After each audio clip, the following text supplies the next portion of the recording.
Chapter 2 के explanation से पहले मैं आपको चैप्टर 1 का एक क्विक रिकैप कर देता हूँ जिससे आपको चैप्टर 2 समझने में आसानी होगी। अगर डिटेल्ड वीडियो देखनी हो तो ऊपर आई बटन पे क्लिक करके देख लीजिएगा। जॉन विक चैप्टर 1 में हमने देखा जॉन विक एक अंडरवर्ल्ड स्पेशल असासिन है जिसने बहुत सारे बड़े बड़े बैटल्स किए थे और रिटायर होकर एक सुकून की लाइफ जीना चाहता था, लेकिन किस्मत का खेल देखो। पहले उसने अपनी वाइफ को खो दिया, फिर उसके वाइफ ने दिए पपी के साथ वो गुजर बसर कर रहा था, लेकिन कुछ लोग जॉन को बुरी तरह से मारते हैं और उसके पपी को भी मार डालते हैं और उसकी कार चुरा के ले जाते हैं। इस पपी को उसकी वाइफ ने उसे दिया था एक आखिरी तोहफे के रूप में। अब उसे और उसकी प्यारी कार को भी खो देने के बाद जॉन विक के अंदर का जानवर जाग जाता है। अब जिसने जॉन के साथ ये सब किया था वो एक माफिया का बेटा था। बहुत बड़े बैटल के बाद वो आखिरकार अपना बदला पूरा कर लेता है, यानी जिसने उसके पपी को मारा था और उसकी कार चुराई थी उसे मार देता है, लेकिन उसको अभी भी उसकी कार नहीं मिली थी और इसी के साथ चैप्टर 1 खत्म हो गया था। अब आगे तो मूवी की स्टार्टिंग होती है एक कार और बाइक के चेस सीन के साथ। आखिर में वो बाइक वाला कार से खुद ही टकरा के मर जाता है और फिर कोई उसके जेब से ये कार्ड ले लेता है। फिर दिखता है एक तहखाना जहां वीगो का भाई अपने अच्छे खासे अंडरवर्ल्ड बिजनेस को बंद करके भागने की कोशिश में है, क्योंकि उसे डर है कि जॉन विक कभी भी आके उसके इस तहखाने को तबाह कर सकता है और उसे भी मार सकता है, क्योंकि जॉन विक की कार जिसे उसके भांजे ने चुराया था वो उसके तहखाने में है। और तभी इसे एक कॉल आता है और गेस व्हाट, ये कॉल जॉन विक का है और वो आ रहा है। फिर होती है जॉन विक की एंट्री और वो अपनी कार को लेके वहां से जाने की कोशिश करता है, लेकिन इतनी आसानी से थोड़ी ना जा पाएगा। कुछ खून खराबा होगा, अच्छी खासी मारपीट होगी और फिर न जाएगा। सब कुछ निपटाने के बाद वो चला जाता है, लेकिन इस लड़ाई में उसकी कार बुरी तरह से घायल हो जाती है। फिर दिखता है वो वापस अपने घर आ गया है और फिर एक बार अपनी रिटायर्ड लाइफ को खुशी से जीने की कोशिश करता है। फिर दिखता है मार्कस जॉन विक की टूटी फूटी कार को ठीक करने के लिए ले जाता है। अब चूंकि कार की अवस्था कुछ ज्यादा ही खराब थी, सो जॉन विक पूछता है ये ठीक तो हो जाएगी ना? तो मार्कस कहता है हाँ, 2030 के क्रिसमस तक हो जानी चाहिए। फिर दिखता है जॉन अपने सभी हथियारों को एक बॉक्स में बंद करके फिर वही दफना देता है जहाँ से उसने निकाले थे, लेकिन तभी डोरबेल बजती है और दिखता है ये है सैंटिनो।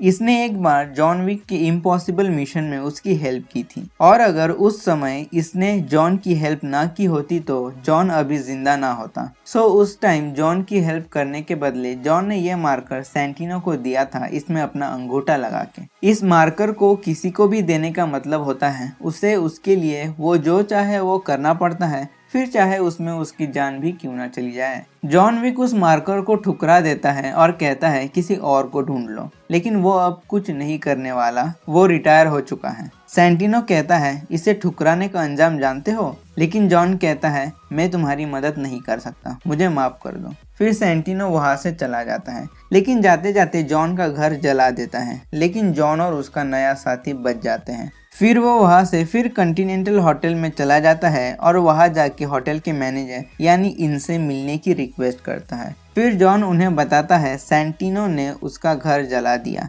इस पे ये कहते हैं शुक्र मनाओ कि वो वही रुक गया, और मार्कर को ठुकराने के बाद तुम एक्सपेक्ट भी क्या कर रहे थे कि तुम्हारे साथ क्या होगा। फिर पूछते हैं कि वो तुमसे क्या चाहता है। जॉन कहता है उसने पूछा ही नहीं, बस मना कर दिया। इस पे वो कहते हैं बस दो ही ऐसे रूल्स हैं जिन्हें नकारा नहीं जा सकता, एक तो कॉन्टिनेंटल होटल के अंदर खून खराबा नहीं कर सकते और एक मार्कर होल्डर की इच्छा को मना नहीं कर सकते, वरना मारे जाओगे। अगर तुम सैंटिनो को मारोगे तो मारे जाओगे, भागोगे तो मारे जाओगे। उससे अच्छा सैंटिनो की इच्छा पूरी कर दो और फ्री हो जाओ। जॉन मान जाता है और वहां से चला जाता है सैंटिनो से मिलने। जॉन सैंटिनो से पूछता है कि करना क्या है। सैंटिनो बताता है वो उसके बहन जियाना को मारना चाहता है, जो अभी रोम में है, अपने राज्याभिषेक के लिए वहां गई हैं, लेकिन वो खुद ये काम नहीं कर सकता, इसलिए उसे जॉन की हेल्प चाहिए, क्योंकि अगर एक बार उसकी बहन मर जाएगी तो हाई टेबल के राइट्स सैंटिनो को मिल जाएंगे और फिर पूरा न्यूयॉर्क उसकी मुट्ठी में होगा। जॉन फिर वहां से चला जाता है। सैंटिनो जॉन के पीछे अपने सोल्जर्स को भेजता है उस पर निगरानी रखने,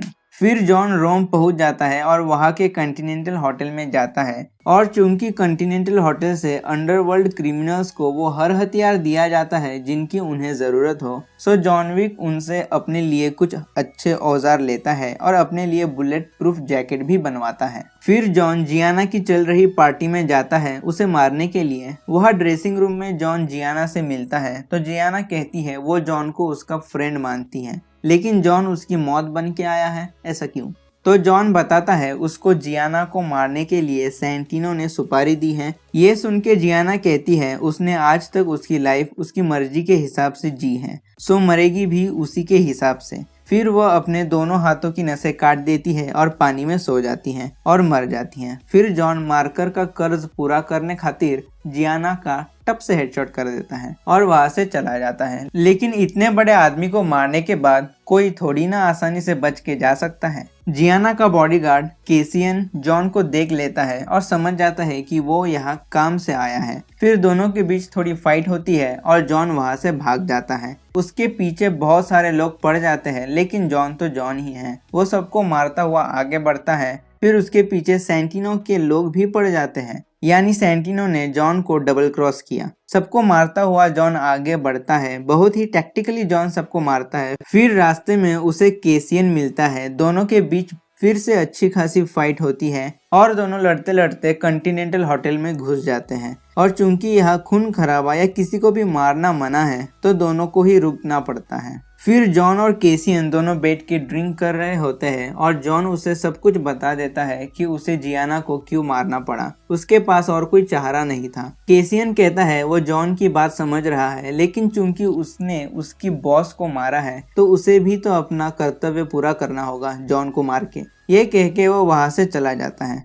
फिर जॉन वापस न्यूयॉर्क आ जाता है। सेंटिनो उसे कॉल करता है और कहता है वो उसके बहन के कातिल को ऐसे छोड़ नहीं सकता, ऐसा अच्छा नहीं लगेगा। सो वो जॉन को मारने के लिए $7 बिलियन की बोली लगाता है। विंस्टन सेंटिनो के पास आता है और कहता है उसने क्या किया है उसे इसका अंदाजा नहीं है, अब उसका यानी सेंटिनो का बचना बहुत ही मुश्किल है। फिर दिखता है जॉन विक बहुत मुसीबत में है क्योंकि $7 मिलियन के लिए उसे हर कोई मारना चाहता है, लेकिन जैसे तैसे करके जॉन विक सबको मार देता है। जॉन विक को बहुत चोट आई थी और वैसे भी एक आदमी कितना ही लड़ेगा, लेकिन जॉन विक तो तोप है, उसे कौन मार सकता है। फिर बीच में एक स्टेशन पे जॉन को केसियन मिलता है, दोनों ही एक मेट्रो में चढ़ जाते हैं। फिर दूसरे स्टेशन पे भीड़ कम होने के बाद दोनों के बीच फाइट होती है और जॉन केसियन के दिल में चाकू घोंप देता है और वहां से चला जाता है। केसियन वही बैठा रहता है क्योंकि अगर वो चाकू निकालेगा तो दिल से अधिक खून बहने के कारण मर जाएगा। फिर जख्मी जॉन एक अंडरवर्ल्ड क्राइम बॉस बोअरी किंग से मदद मांगने जाता है क्योंकि उसके पास के सारे गन की बंदूकें खत्म हो गई थी और वापस कॉन्टिनेंटल तक वो नहीं जा सकता क्योंकि रास्ते में उसे हर कोई मारने की कोशिश करेगा $7 मिलियन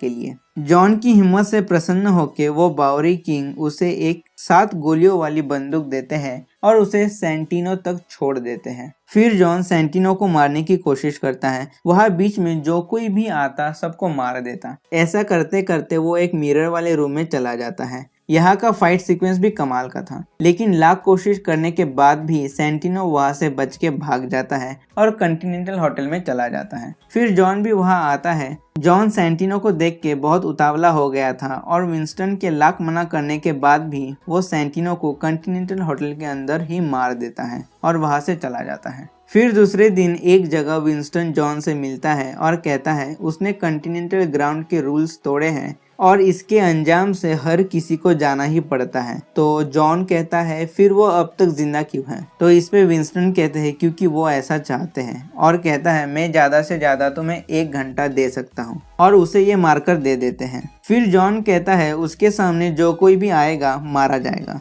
और गुड बाय कह के वहां से चला जाता है। फिर विंस्टन फोन करके जॉन को एक्स कम्युनिकेडो घोषित कर देता है, यानी जिसने कॉन्टिनेंटल के रूल्स तोड़े हैं और उसके अंडरवर्ल्ड रिसोर्सेस से अधिकार छीन लेते हैं, यानी अब उसे किसी भी कॉन्टिनेंटल होटल से कोई भी हथियार नहीं मिलेगा। फिर दिखता है सबके फोन रिंग हो रहे हैं, यानी सबके फोन में विंस्टन का मैसेज सर्कुलेट हो रहा है और जॉन अपने बड़ी के साथ भाग रहा है और मूवी यही खत्म हो जाती है। अब आगे क्या होगा? जॉन पे तो बहुत बड़ा खतरा मंडरा रहा है। अब क्या जॉन विक बच पाएगा? ये हमें नेक्स्ट मूवी में पता चलेगा। फिलहाल तो हमारा एक्सप्लेनेशन भी यही खत्म होता है। आपको एक्सप्लेनेशन कैसा लगा कमेंट में जरूर बताना। बिंज हंट को सब्सक्राइब करना मत भूलना। मैं मिलूंगा आपसे फिर एक नई मूवी के एक्सप्लेनेशन के साथ। तब तक टाटा bye bye, have a nice day.